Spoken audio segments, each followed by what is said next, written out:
소비는 줄이고 자산을 늘리자. 거의 우리가 생각나는 이전에 배웠던 내용들일 거라고 생각해요. 버는 걸 더 늘려서 쓰는 걸 더 줄이고 많이 남긴 다음에 투자를 해가지고 불린다. 계속 강조드리고 있는 이런 공식들이 있는 거죠. 자산으로 매수가 되지 않으면 아무 소용없다고 말씀을 드렸습니다. 그러니까 아끼는 걸로 끝나면 그거는 아무런 변화를 주지 않아요. 저는 진짜 아끼는 거 옛날에 자신 있었어요.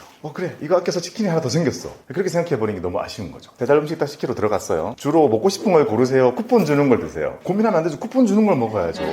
계속 세뇌를 시켜야 되는 거예요. 이제 내내 치킨 먹고 싶어 들어갔는데 멕시카나가 5,000원 쿠폰 주면 나는 멕시카나가 먹고 싶은 사람이다. 이렇게 한 1분 동안 하면 주문이 되고 맛있습니다. 아낀 다음에 그거를 그냥 막연하게 아꼈다라고 계속 흘려보내게 되면 그 달에 내가 쓴 카드값이 줄지는 않는단 말이죠. 줄인 만큼으로 내가 뭔가를 해야 되는데 아끼는 만큼 자산을 사는 것 반드시 필요하다고 말씀을 드립니다. 그리고 우리는 지금 생각을 바꿔가고 있고 라이프 스타일을 바꿔가고 있잖아요. 자, 우리는 이런 백화점을 가죠. 가서 뭐 하죠? 내가 살 걸 고르잖아요. 살 거. 자, 이제는 살 거 고르면 돼요, 안 돼요? 백화점은 구경하는 곳이고 사람들이 뭘 사는지 염탐하는 곳입니다. 우리가 백화점 가서 보고 있는 정말 많은 브랜드들이 거의 다 상장이 되어 있고 투자를 할 수 있게 열려 있잖아요. 예를 들어 진짜 막 50만 원, 100만 원이나 큰 돈을 물건 사는데 써버리면 소비자 사고 그냥 끝나버리잖아요. 절대 그거는 가치가 오르지 않는다고 말씀을 드렸죠. 근데 여기 가가지고 사람들이 저걸 많이 사네? 저거 주식 상장돼 있나? 그걸 보고 또는 내가 가지고 있는 거 가가지고 맨날 잘 팔리나요? 또 하나 사서 이렇게 가지고 오거든요. 그럼 기분 되게 좋습니다. 널디 또 주식을 제가 가지고 있어가지고 널디는 제 나이에도 맞지 않음에도 불구하고 가가지고 저 널디 하나 주세요.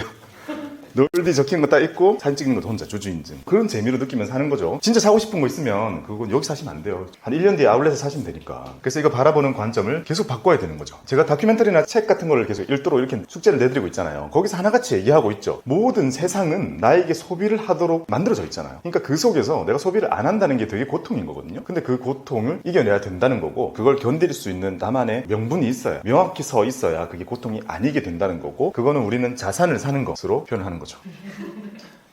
남자분들 이거 무슨 색이에요? 이름 모르겠어요. 우리가 소비를 디테일하게 파고들면 끝이 없잖아요. 만약에 립스틱을 사기 위해서 우리가 올리브영에 갔어요. 여기에도 진짜 상장되어 있는 거 많고요. 카운터 쪽인가 뭐 이렇게 잘 보이는 쪽에 전시가 많이 되고 있는 브랜드가 수시로 바뀌거든요. 그걸 바라보면서도 요즘에는 이런 트렌드가 이루어지고 있구나 많이 알 수 있죠. 여기도 염탐하는 것입니다. 립스틱은 마스크 쓴대요. 쿠팡에서 100원 주고 사가지고 마스크를 쓰면 아직까지는 괜찮아요.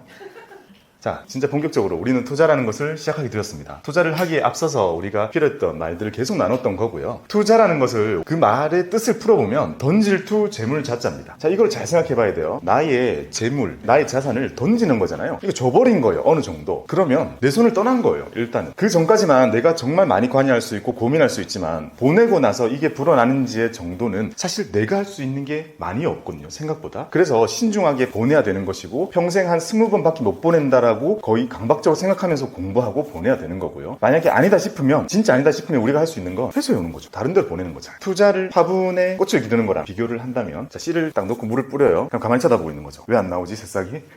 하나서 뽑고 그 다음 씨를 넣고 물을 붓고 얘는 왜 안 나오지? 우리가 어떤 씨앗을 고를지 그 전에 많은 걸 할 수 있지만 심고 나면 내가 할 수 있는 게 그렇게 많지 않다는 거예요. 그래서 그게 투자의 근본이라고 생각을 합니다. 많은 사람들이 투자를 빨리 막 해가지고 큰 돈을 벌 수 있는 대단한 비법 같은 걸 많이 찾잖아요. 그게 있다고 생각하는 사람도 많고 있을지도 모르겠어요. 하지만 대부분의 제가 봐온 것들은 기다림으로 인해서 다 만들어지는 것들이고 그 기다림은 투자자의 몫이 되는 거죠. 이 말 속에 그런 개념이 들어있는 거죠. 투자라는 것을 풀어 말씀드리면 원금의 손실을 감수하고 더 높은 수익률을 얻기 위해서 자산을 사는 것. 그러니까 원금의 손실을 감수하고라는 말이 들어있습니다. 인간은 본능적으로 리스크를 회피하는 성향이 가슴속 깊이 자리 잡고 있잖아요. 평균적으로 마이너스 10% 정도를 못 견딘다고요. 투자 경험이 없는 상태에서는 그게 생겼을 때 뇌에 엄청난 반응이 일어난대요. 당연히 정상적으로 일어나는 건데 투자를 되게 잘하거나 오래 하거나 좋은 수익을 냈던 사람들은 뇌파를 측정해보면 되게 무디돼요. 나 때문에 손실이 난 게 아님에도 불구하고 손실이 나면 그거는 견뎌야 된다는 기본적인 전제가 좀 깔리게 되는 거죠. 약간 슬프죠. 투자의 속성인 거예요. 투자를 정의하는 말 자체가 이걸로 시작을 하는 거죠. 원금의 손실을 감수한다라는 것.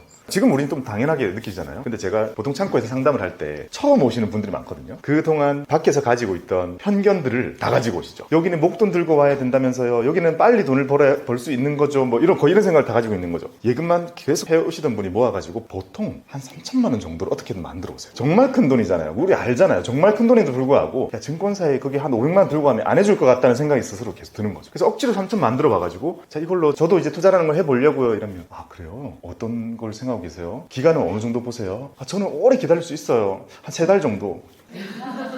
빨라야만 된다는 그런 생각까지 녹아 있는 거죠. 지금 생각하면 슬픈 일인데 그때는요 투자를 하는 사람과 아닌 사람이 명확하게 구분이 되어 있었던 시기였잖아요. 그런 말이 있었어요. 투자 안 하던 사람 가르쳐서 하는 거 아니더라고 했어요. 그 뒤가 너무 고생스럽기 때문에 손실이 날 수도 있어요. 삼성전자가? 아니 삼성전자는 손실이 나는 게 아니고 어디부터 얘기해야 될지 모르겠죠. 차근차근 얘기를 해야 되는데 그럴 시간과 환경은 주어지지 않거든요. 제가 PB를 할 때 초반에는 자산가 위주로 이제 하다가 나중에 바꿨다 했잖아요. 자산가를 다 딴 데 보내고 이 얘기 말씀 안 들었죠? 제가 PB 일하면서 큰 한 번의 변곡점이 있었거든요. 부자가 계속 돈 더 버는 거, 제 친구들 계속 잃는 거 이런 게 너무 싫어가지고 고객군을 한번 그냥 바꿨어요. 싹. 원래는 이제 자산가 위주로 30명 이내가 베스트다 이런 게 있는데 다 보내고 이제 소액 투자자들만 받기 시작했습니다. 그리고는 엄청난 일이 벌어졌어요. 소문이 막 나가지고 막 줄을 서는 거예요. 저는 24시간 해도 근데 어차피 한 명보다 작아요 수익. 그러면서도 내 몸 갈아 넣으면 뭔가를 알릴 수 있지 않을까 해가지고 오시면 자 앉아봐요. 투자 이거는 손실 날 수 있어요. 우리는 이걸로 펀드도 살 거고 채권도 살 거고 주식도 살 건데 계좌 트기 전까지 한 2시간 동안 이렇게 하는 거예요. 그러면 진짜 그분이 정말 고마우셨고요. 상당히 많은 경우에는 그냥 돌아가시라 했거든요. 아 지금은 아직 안 된다. 그렇게도 많이 돌려보냈거든요. 그러니까 이제 회사에서 저를 호출하기 시작한 거죠. 계속 불려가서 너 지금 뭐하고 있니? 저는 의미 있는 일을 하고 싶습니다. 뭔 소리야? 회사에서 무슨 의미? 야, 근데 고객 그거 다 어쨌어? 저 그분 잘 사시고 계시. 돈이 너무 많으시니까 보람이 없어서 그 일이 계속 반복이 됐어요. 그래가지고 고객이 너무 많아진 거예요. 그래서 보통 PB 한 명이 100명 넘기면 안 되는데 그때 600명 이미 넘었어요. 화장실 갔다 오면 카톡이 한 50개 쌓이는 거예요. CMA 예금자 보호되나요? 이런 질문을 이제 막 주시면 남아가지고 다 답변을 드린 거예요. CMA는 안 됩니다. 보통 그런 거 몰라요. 그때 이제 하면서 CMA 예금자 보호 안 돼요? 이런 것도 걱정해요? 그게 지금의 컨텐츠가 된 거죠. 뿌듯했거든요. 하루 종일 일하지만 뿌듯했는데 600명 밖에 안 된다는 사실이 좀 싫은 거예요. 또 내가 이렇게 열심히 사는데 고작 600명 밖에 이걸 나눌 수 없다니 찾다 보니까 존재하는 제도였는데 거의 시장에서 사장된 제도가 하나 있는데 누군가가 고객을 저에게 데리고 오잖아요. 그러면 그 사람과 쉐어할 수 있는 모델이 있는 거예요. 그래서 모집을 했어요. 보통 이제 보험 하시는 설계사분들이 가장 많이 이걸 겸업하시거든요. 100명을 뽑았습니다. 면접까지 보면서 잘 할 수 있어요? 100명 뽑았어요. 그 100명이 다니면서 투자라는 거 하십시오 해도 좋습니다 하면서 고객을 오면 계좌 개설하는 거죠. 그렇게 온 고객이 2,000명이 온 거예요. 2,000명이 오니까 이제 지점에 그 업무 처리를 해주시는 분들 있잖아요. 여기 완전 역적이 된 거죠. 창구에 바글바글하게 원래 증권사가 럭셔리 마케팅 하잖아요. 막 카페트 깔아놓고 이래가지고 들어가기 되게 부담스럽게 해놓거든요. 근데 거기가 완전 돗대기 시장이 된 거죠. 우와 꽉 차가지고. 근데 저는 좋았거든요. 근데 이제 짬도 안 되는 막내 직원이 손님을 2,000명을 데리고 왔으니 저는 이제 상을 줘야지 왜 벌을 주냐고. 잘하지 않았어요? 이 사람들 다 나중에 고객이 될 텐데. 그래가지고 제가 이제 마지막에 얘기했죠. 나가겠습니다. 그게 마지막이었어요. 원금의 손실을 감수하는 이게 어찌 보면 투자의 진짜 가장 첫 번째 전제임에도 불구하고 저걸 모른 채로 투자하는 사람이 너무 많았다는 것이 참 슬픈 현실이었다는 거죠. 사업을 하는 게 가장 빠른 길은 맞습니다. 모든 걸 압축시킬 수 있는 유일한 방법은 사업을 하는 건데 제가 앞에서 사업을 해야 됩니다라는 얘기를 백날 떠들어도 사업이라는 것은 모두가 사장이 될 수 없잖아요. 결국 그거를 뭔가 진짜 원하고 성향이 맞거나 이런 사람들은 뛰쳐나갈 수도 있어요. 진짜 뛰쳐나가서 본인의 뭔가 시도해볼 수 있죠. 그게 되게 의미 있는 일이라고 생각이 드는데 대부분은 그렇게 할 수 없기 때문에 우리가 할 수 있는 건 그런 사업을 하는 것에 내 돈을 태울 수 있는 거의 유일한 수단이 투자입니다. 생각해보세요. 투자 말고 이 길을 이어주는 거는 아예 없어요. 아무리 생각해봐도 없지 않아요? 저 진짜 열심히 살잖아요. 새벽까지 또 일하고 이렇게 열심히 해가지고 제가 고민스쿨 새로 만들고 키울 거 아니에요. 근데 누군가 여기 얼마나 투자하고 싶겠어요? 지금 제일 싸니까 어떻게든 커질 거 아니에요. 그 투자를 안 받겠지만 그 투자를 안 받습니다. 물어보시면 안 돼요. 갑자기 어느 날 갑자기 여러분들 앞에서 투자 받겠습니다 이러면 그 112 신고하시면 돼요.